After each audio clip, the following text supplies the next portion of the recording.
Good morning, good afternoon, good evening, and good night, folks. This is Vincent from Vincent Gaming with another episode on the Gold Bullion vendors. We're going to be talking about the Gold Bullion vendor at Crater, specifically Mortimer, the Reputation Gold Bullion vendor. And if you fast travel to Crater, you're going to stay right here, right in front of Axel on this side of the bridge. Obviously, this is the fast travel location. If you have to walk, Vault76 is down here. So you just walk northeast, and you can see Vault76 and Crater on the map at the same time. So in order to get to Mortimer, you just cross this bridge here, walk over to where this dump truck is, take a right, walk over to where the stairs are, take another right, and go into the Crater core. Mention that the robot we're going to go see is named Mortimer, and they are both a Gold Bullion vendor and a Reputation vendor. That means if you do not have maximum rep with Crater, you won't be able to buy everything that he has for sale. You can see Meg. She is who you talk to for most of the quests for the Wastelanders Gold Vault Raid quest, Vault 79. And if you haven't finished that, you're probably going to have some trouble with this vendor because you won't have much rep with the Crater Raiders yet. So this is Mortimer. Just come in that door, take a left, and let's see what he's got. You're going to trade Gold Bullion. This is the amount of Gold Bullion that you have to spend in order to buy things. The two most useful things that he has is the Armco Ammunition Construction Appliance and the Gauss Minigun. Both of these are maximum reputation items.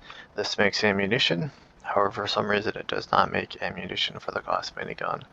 Gauss Minigun is one of the fastest, highest heavy gun DPS guns in the game currently. The only one that has a higher DPS, according to testing from some other channels, is the Flamer. I haven't done the testing myself, so I am relying on them to have accurate information. So you can see the vendor also has the mods, the Gauss Minigun Gunner Sights, the Penta Barrel, the Tesla Capacitor, the Tesla Dynamo, the Triple Barrel. And we're going to skip the rest of this stuff here because I want to get down to the Prime Gauss Minigun Capacitor. So that's it for the Gauss Minigun. Now they also have the Hellcat power armor modifications. Quick note to that, you can get those at Vault 79, and you should also be able to get them at the Federation vendor, or Federation vendor. Hang on. Foundation. Sorry folks, Foundation. I apologize for that mistake. And the Pepper Shaker mods, again, those are available at both Vault 79 and Foundation. And not going to talk about those because you can get them from the other vendors. We just want to talk about the stuff that is vendor specific to this vendor. We'll talk about these when we cover the Vault 79 vendor because they are not reputation locked at Vault 79. I don't believe they're reputation locked here either, but I can't swear to that because by the time they got into game, I was actually max rep with this character. You can get the carry weight boosters both here and out at Foundation, and the lunchbox both here and at Foundation. The Chemist Backpack mod you can only get here, and this reduces all counts weight by 90%. However, please note this does not stack with perks, which means this does not stack with Traveling Pharmacy. It also does not work if you are in Power Armor. So if you're running a Power Armor build, this isn't going to do you much good.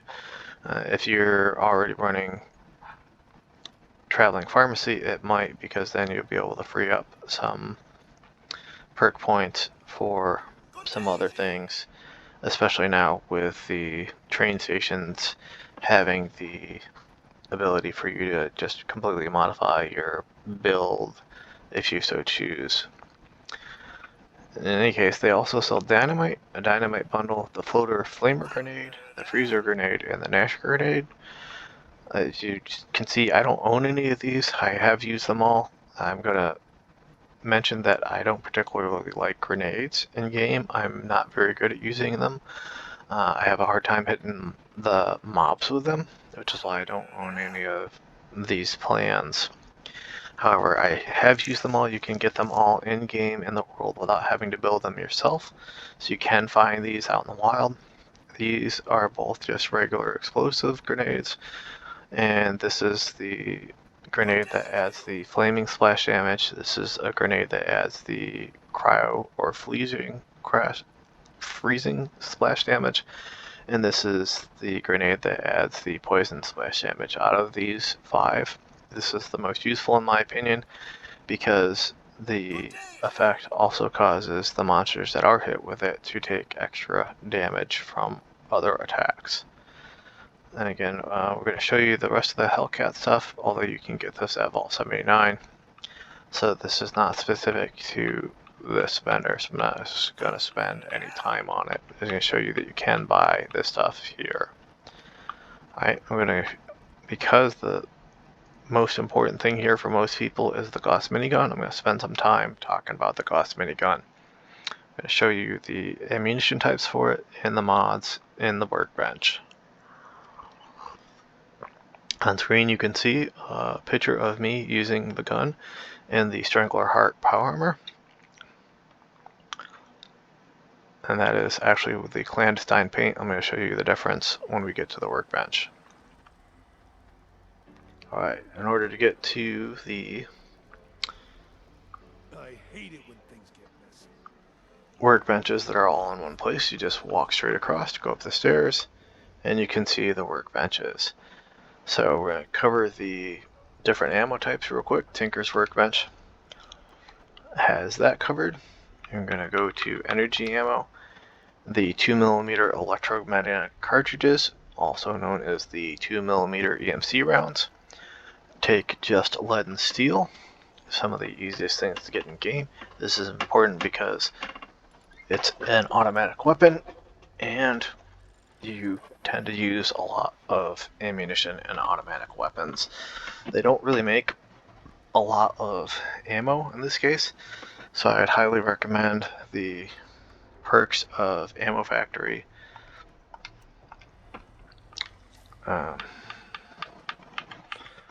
Ammo Smith and the legendary perk of Ammo Factory.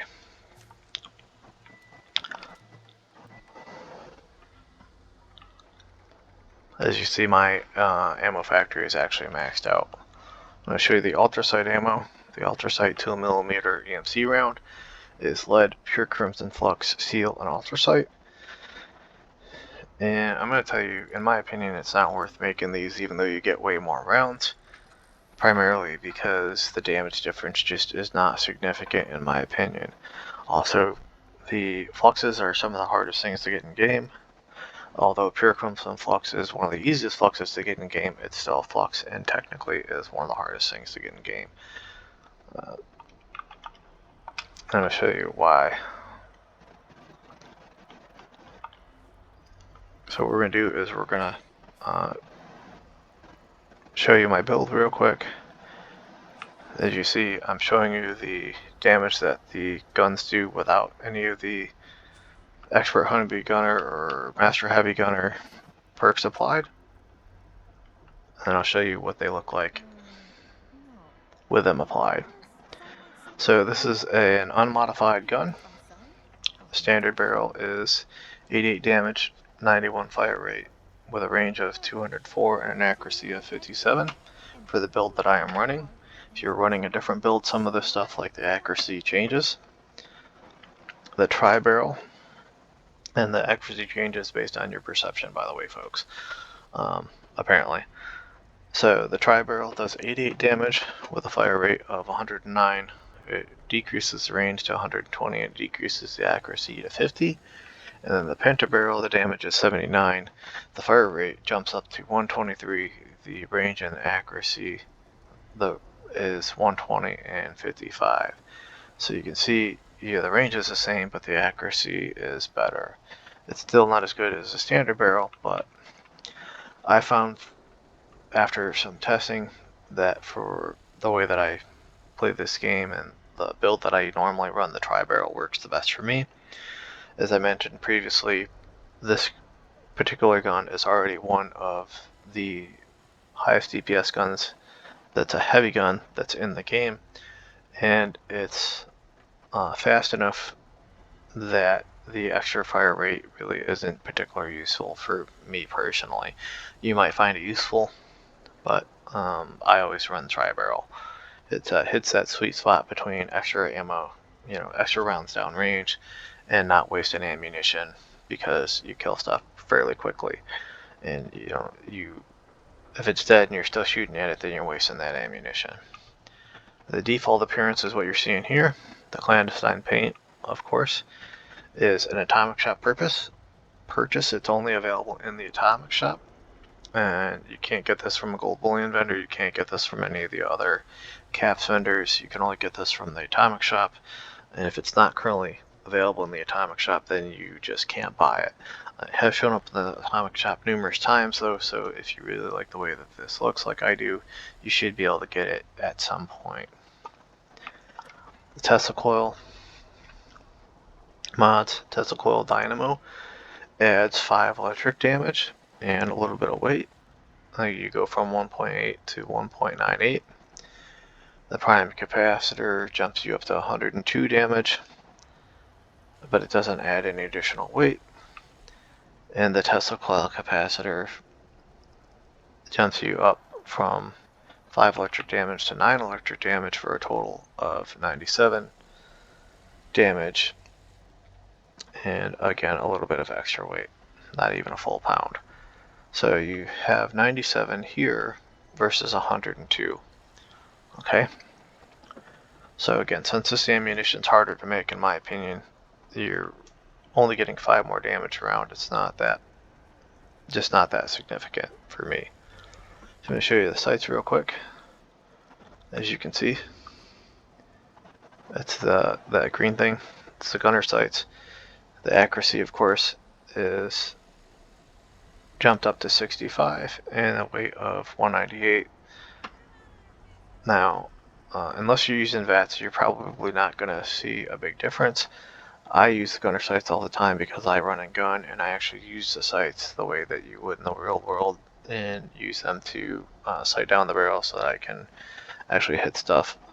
But the numbers don't mean much unless you're in VATS.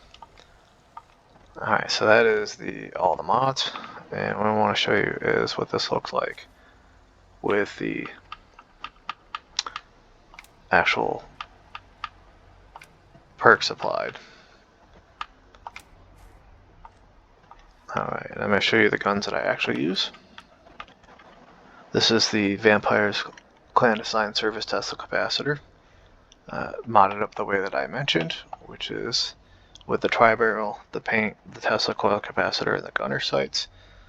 And you'll see that it does a total of 135 damage with those perks applied. Alright, this is the Clandestine Service Prime Gauss. It's exactly the same. The only difference here is that instead of the Tesla Coil Capacitor, it's got the Prime Capacitor. It's still the Prime. It's still the tri-barrel. Still has a Vampire's Legendary mod, which does not cause any additional damage. Still the gunner sights. Still the same paint. Nothing special.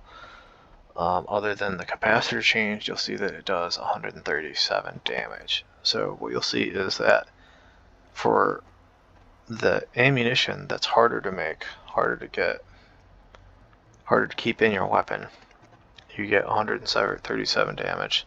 And for the ammunition that's fairly easy to get, fairly easy to make, easier to get in your weapon, you do 135 total damage. So the Prime Capacitor does 2 more damage total. Now if you're running a bloody build or junkies build or something like that, you're going to see a much bigger difference. The reason I'm showing you the Vampires one is to show you how little difference it is if the bloodied or junkies or whatever isn't modifying your damage. So if you have any questions, comments, please let me know. Also, if you like this content and would like to see more of it, please like and subscribe. and I will talk to you guys when I do the Foundation vendor rep and the Vault 79 vendor. Have a good day.